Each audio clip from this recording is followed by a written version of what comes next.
This is an Instagram video I posted a while ago.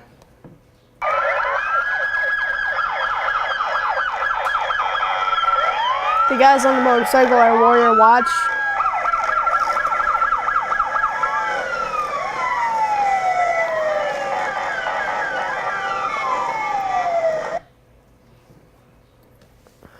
That was a welcome home to Private PFC Ryan Smith.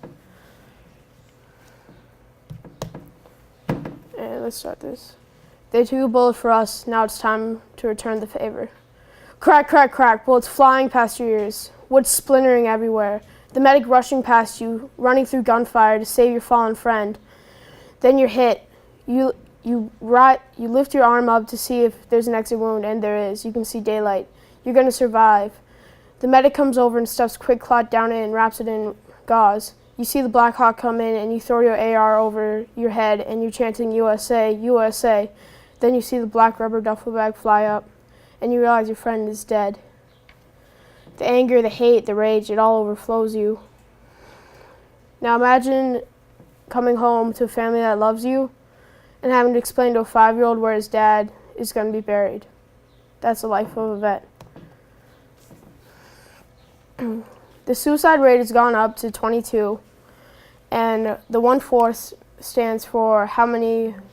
The 1/4 is the amount of dying Americans. 1 in 4 Americans, 1 in 4 dying Americans is a veteran. That's 25%. Now, some of those may just be the few World War I veterans still alive and they're dying because they're 90 years old. The others are the ones committing suicide. They come home and they just get bullied for what they did. They're slammed with hate and anger from people who just hate the military. They wish there was no war, but sometimes war is the only way. What can we do to help? First off, there's an organization called Hospice Care. They're here to provide veterans with help through life's final battle. The stuff that's happening to these vets is unbelievable. I was reading a book called War. It's a pretty good book. I could loan it to anyone who wants it. Some people, when they come home, they can't even take a shower because the water in the pipe sounds too much like gunfire. So when you're sitting next to someone on the bus that stinks, it might be because they have PTSD from the war. Just some simple things that we can do to help is just putting flowers on the graves of the people who have died.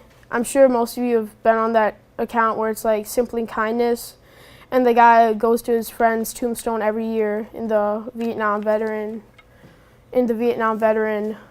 graveyard, and has a beer with him. Most of you have probably seen that. I don't know if you guys have. So yeah, just flowers on the graves, that could help a lot. Their family would go to visit it and they'd have flowers. Another thing is you could just say thank you to them. I mean, not just on Veterans Day.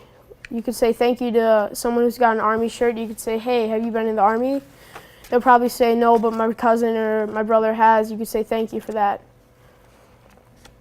Finally, this one's a long shot, but you could pay for their meal at a restaurant. It might be rare and it might seem weird, but they've taken bullets for you. Some of them can't even lift their arm anymore from the AK-47 round lodged in their bicep. Oh, sorry. How many of you know who this is? Any idea? Ethan? An Army veteran? Close. He's the best sniper that the U.S. military has ever seen. His name is Chris Kyle. Well, his name was Chris Kyle. He was shot to death at a local gun range in Oklahoma. He saved over 70 soldiers by providing air cover. These medals are some medals that people have earned. The Purple Heart is one where you were wounded in action. The Bronze Star stands for gallantry in action. Some people like to wear these medals every day, some don't. But most of the time you get a pin like this. How many of you have seen this patch other than on the back of my jacket? I'm talking about like besides my jacket. Okay, well, I wasn't expecting that. At that Warriors watch, welcome home to Ryan Smith, that was the only thing that made,